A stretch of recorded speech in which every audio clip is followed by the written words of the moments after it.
Hi, guys! Akyat tayo sa Mount Copape sa Bontoc Mountain Province. Ito ay dapat nasa inyong bucket list dahil talaga makapigil hininga at mapapa-AAA ka na lang sa tanawin na kay ganda.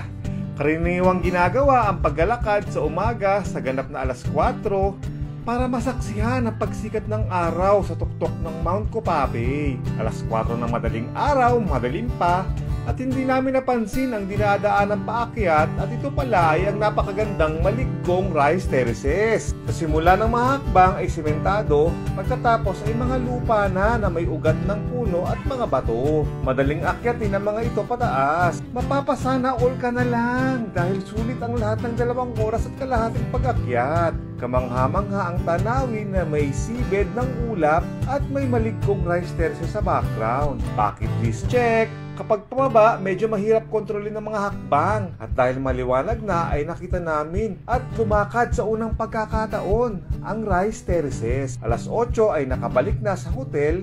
Maglalambing ako na pakipollow ang Eggy Dagay Facebook page and Eggy Dagay YouTube channel para updated ka sa magagandang vlogs.